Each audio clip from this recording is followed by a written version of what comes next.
Meu nome é Ricardo Hideaki Ono, eu tenho 30 anos, sou de Brasília, nascido, criado e tô lá até hoje em Brasília.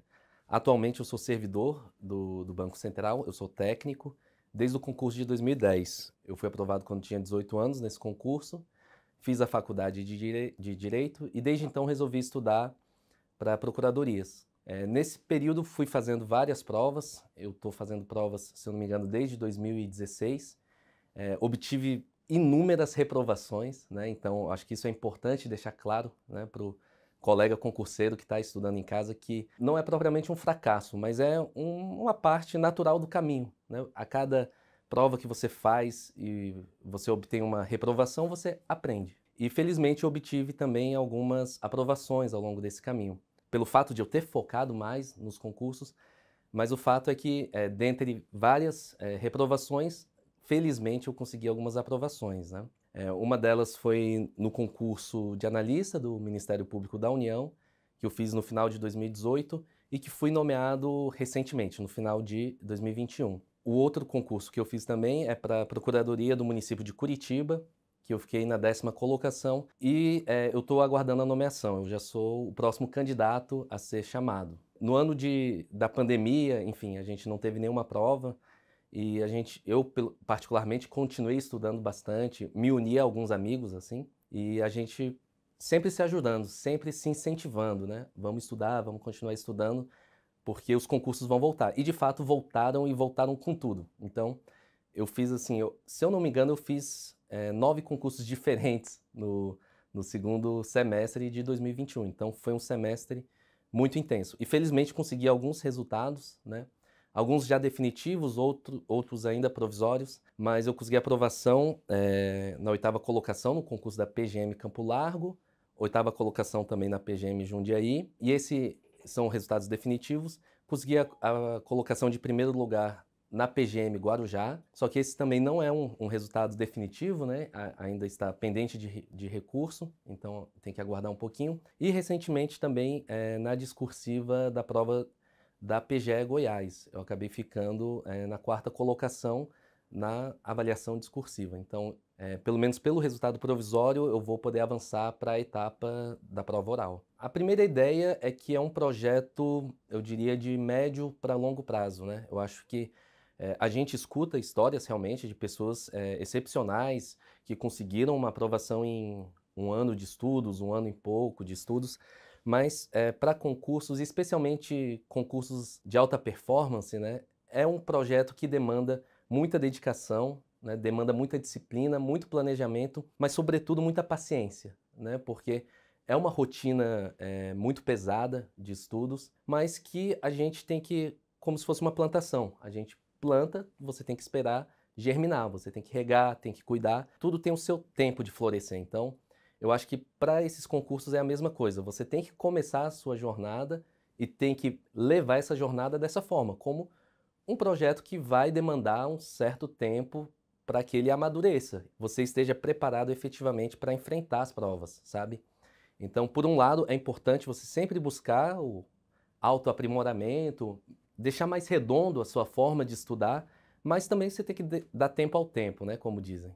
Bom, sobre conciliar os estudos com o trabalho, houve variações ao longo do tempo, eu já estou estudando há alguns anos, e nem sempre foi como é atualmente, né? Até porque atualmente eu estou em home office, então isso mudou drasticamente a minha rotina. Mas no início dos estudos eu procurava estudar de noite, né? Eu trabalhava ao longo do dia, ia para uma biblioteca pública ali em Brasília, na UNB, e estudava durante a noite. Depois eu comecei a reparar que eu ficava muito cansado, sabe? Chegava um momento do estudo e simplesmente eu já estava sem energia, eu já estava extenuado. Eu que sempre me considerei uma pessoa mais noturna, assim, de ter energia para ficar ligado à noite, comecei a repensar isso. Pensei, será que não é o caso de eu tentar inverter? Então conversei com a minha chefia e comecei a chegar um pouco mais tarde no trabalho para tentar estudar de manhã. Então comecei a acordar um pouquinho mais cedo, agilizar bem rapidinho as coisas ali, já ir para a rotina de estudos. Estudava, próximo do horário de almoço eu já ia trabalhar, né? E no horário de almoço muitas vezes o pessoal saía do escritório e tal, ficava um ambiente mais tranquilo. Se eu não tivesse nenhuma demanda para resolver naquele momento, eu aproveitava para estudar também. Ligava ali o computador, lia meus materiais e assim seguia, né? E à noite ficou mais como um horário de complementar os estudos, sabe? Não era o momento de eu cumprir minhas metas, de eu cumprir as leituras de materiais. Não, é um momento que faltou tempo para fazer uma questão, eu usava mais a título complementar. E com a vinda da pandemia, como eu disse, mudou radicalmente. Então ficou muito mais fácil, porque dependia não de um horário específico de eu estar no trabalho, mas sim de eu entregar as demandas de forma tempestiva. Então, e quanto a isso, eu nunca tive dificuldade, assim, eu sempre fui uma pessoa que trabalha muito rápido, assim, sabe? Então eu tentava resolver, quando chegava a demanda, já tentava resolver tudo, deixava tudo organizado para sobrar um tempinho, para quando sobrasse um tempinho, eu já ia ali, mudava de computador, né, que eu acho que é importante ter essa separação, mudava de computador, começava a estudar, enfim, dessa forma eu fui gerenciando, mas igualmente concentrando a maior parte dos estudos ainda assim no turno da manhã. Sobre os métodos de estudos e materiais, também houve uma variação muito grande ao longo do tempo, né? Eu acho que todo concurseiro um pouco mais experiente, existem as exceções que já começam do jeito certo, fazendo tudo certo e a aprovação vem rápido, mas não foi meu caso. Eu passei por uma fase de desorganização total, que é aquele momento que você não sabe nem como organizar o seu estudo, você pega material de uma fonte, relê em outra, você não sabe quais matérias você vai estudar no dia. Essa foi a primeira fase. A segunda fase foi de intensificar os estudos. Eu vi que eu estava estudando poucas horas, estava perdendo muito tempo e precisava tornar minha rotina mais eficiente. Então, comecei a procurar os gargalos. Olha, eu estou perdendo muito tempo nisso, muito tempo naquilo. Esse tempo que eu perco no trânsito, eu posso estar escutando alguma coisa. E fui tentando aperfeiçoar. Então, foi o momento de intensificar os estudos. Aí eu passei por uma próxima fase, que foi a fase do perfeccionismo. Olha, eu tenho que saber tudo de tudo, porque senão não consigo.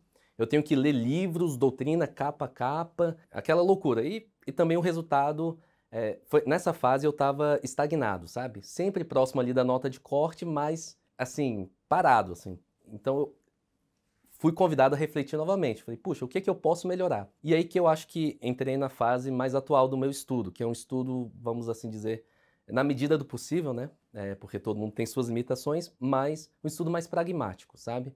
No sentido de que a gente faz o concurso com o objetivo de passar.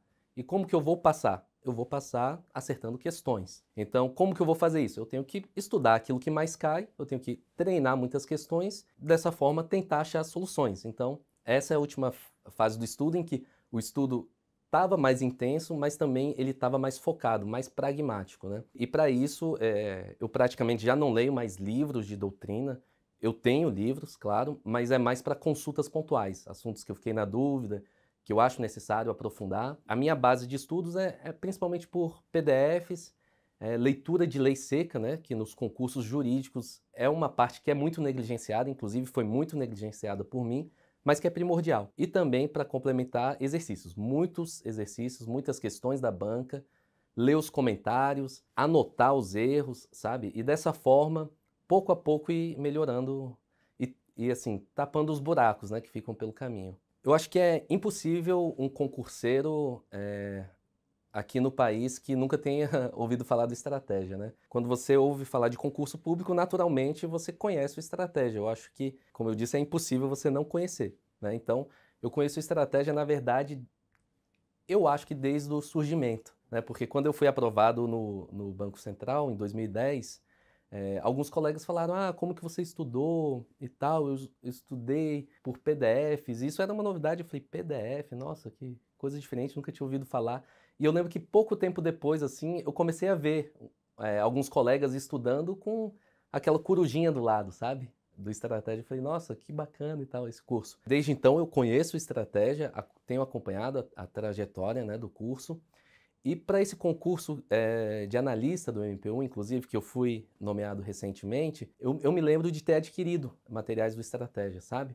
Principalmente para matérias que eu não tinha tanta intimidade, porque eu já estudava para procuradorias, mas o concurso do MPU cobrava algumas matérias que eu não estudava de forma rotineira. Então, eu adquiri o curso do Estratégia para complementar esses estudos e seguir. Quanto ao curso de prova oral, Eu vim aqui para participar porque eu nunca tive uma experiência de simulação, de curso de prova oral presencial, sabe? Como a prova da PGE Goiás já está muito próxima, eu queria ter essa experiência. Eu queria dizer assim que foi uma experiência fabulosa, não só pelos professores, pelas perguntas, por toda situação de desconforto que a gente é efetivamente submetido, porque é um simulado. Na prova real, isso vai acontecer certamente. A gente vai acabar ficando desconfortável em certas situações, não se recordar das perguntas e tal. Então, eu acho que, do ponto de vista técnico, o curso foi excelente. Eu notei melhor em mim de ontem para hoje, é incrível, né? Ontem a gente treinou a exaustão, os professores já deram apontamentos, feedbacks, que eu consegui aplicar hoje na simulação. Eu achava que eu demoraria mais algum tempo até absorver tudo, mas incrivelmente eu consegui aplicar boa parte das dicas. Então, do ponto de vista técnico, foi incrível, assim. E do ponto de vista pessoal, eu achei que foi muito legal também, sabe? Eu acabei conhecendo mais candidatos que, por estar na mesma situação que a gente, acaba tendo mais experiências para compartilhar. Todo mundo tem um contexto muito parecido de estudo intenso, de às vezes cansaço, às vezes superação. Então, tudo isso ajuda a ver que esse é o caminho realmente. Não existe um caminho alternativo, um caminho mais fácil. Não, o caminho é esse, é um caminho de dedicação, é um caminho que você tem que se planejar, você tem que estudar, tem que ser disciplinado e assim por diante. Então, do ponto de vista pessoal, me deu esse conforto também, esse senso de acolhimento, de pertencimento, sabe? Após o curso, eu estou sentindo. É claro que eu senti um aumento no meu nível de confiança. Eu nunca tinha participado de uma experiência presencial de ser arguido. Eu participei e faço simulados com amigos, né? A gente se encontra online e simulam as perguntas. Mas eu acho que a questão do ambiente é uma questão muito importante, porque é muito mais fácil eu responder perguntas em um ambiente que eu controlo totalmente, como por exemplo o quarto da minha casa. Eu coloco a cadeira na altura que eu quero, eu coloco uma mesa, eu faço de tudo para ficar mais confortável possível. Já numa situação real, numa situação de simulação física, não. Você tem a cadeira, você tem às vezes a mesa, às vezes você não tem. Então tudo isso, o ambiente é diferente, então tudo isso te tira um pouco da zona de conforto. Ter sido submetido a essas situações aqui, com certeza já me preparou um pouco mais para que eu vou enfrentar lá em Goiás. Certamente eu me sinto mais confiante para a arguição real, mas claro, o nervosismo, a ansiedade, tudo isso permanece. Uma mensagem para os colegas aí que estão na luta, né? Se você está começando, se você já está há um tempo, é uma mensagem de perseverança, né? Você tem que perseverar. É claro que a perseverança por si só não vai te levar para o resultado, você tem que ter um planejamento, você tem que ser estratégico, mas eu acho que o importante é isso, é você ter em mente, ter clareza do seu objetivo, qual é a sua meta, onde você quer chegar e com isso planejar, né? E para manter como uma forma de combustível, é importante sempre ter perseverança, sabe? Acreditar que você é capaz, que você vai conseguir chegar lá e que você tem disposição para fazer o que é necessário para chegar nesse resultado que você almeja. Então, o conselho que fica é estude bem, estude bastante, mas também estude corretamente, né? Cuide sempre do corpo, cuide principalmente de uma parte que é muito jogada para segundo plano, que é a própria saúde mental do concurseiro, né? Porque se você parar, a mente é a ferramenta de trabalho do concurseiro. Você tem que tratá-la da melhor forma possível, né? Então, nesse aspecto, a saúde mental também, eu acho que é muito importante você controlar ao longo de toda a sua jornada.